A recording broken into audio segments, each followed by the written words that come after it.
मोहतरम असातिज़ा इकराम और मेरे अजीज साथियों, अस्सलामु अलैकुम वरहमतुल्लाहि वबरकातुहू।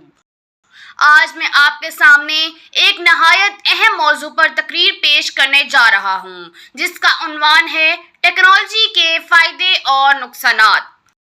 रोशनी का ज़माना है, इल्म की पहचान है। रोशनी का ज़माना है, इल्म की पहचान है। टेक्नोलॉजी के दम से दुनिया एक मकान है। साथियों, हम एक जदीद दौर में जी रहे हैं, जहां टेक्नोलॉजी हमारी ज़िंदगी का लाजमी हिस्सा बन चुकी है। रोशनी फैली है हर सू इल्म के उजाले से। रोशनी फैली है हर सू इल्म के उजाले से। ये करिश्मे है ज़माने में टेक्नोलॉजी से। सबसे पहले मैं आपको टेक्नोलॉजी के फ़ायदे बताता हूँ।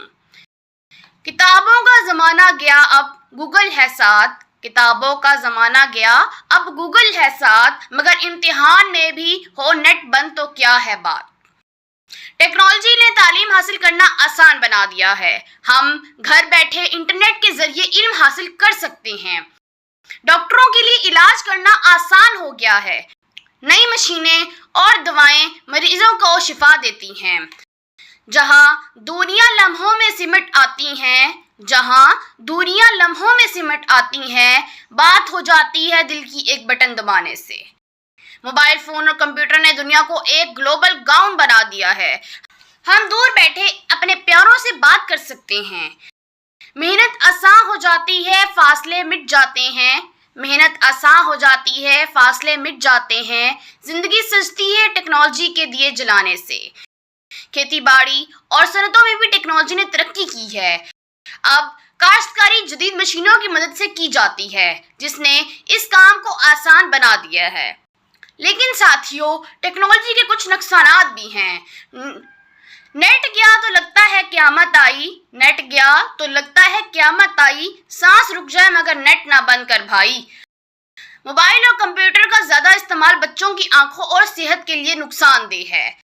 सोशल मीडिया पर वक्त ज़ाया होने से पढ़ाई मुतासिर होती है। बाज़ लोग टेक्नोलॉजी को बुरे मकासद के लिए भी इस्तेमाल करते हैं, जैसे हैकिंग और फेक न्यूज़। मशीनों की वजह से कई लोग बेरोजगार भी हो रहे हैं। मोहतरम हाज़रीन, हमें टेक्नोलॉजी से फ़ायदा उठाना चाहिए, मगर इसका इस्तेमाल हमेशा मस्बत और महदूद रखना चाहिए, ताकि हम तरक्की भी करें और नुकसान से भी बचें। तो ये थी आज की वीडियो। मुझे उम्मीद है आपको पसंद आई होगी। अगर पसंद आई तो लाइक और शेयर ज़रूर कीजिएगा और मेरे चैनल को सब्सक्राइब करना मत भूलिएगा। मिलते हैं नेक्स्ट वीडियो में। अल्लाह हाफिज़।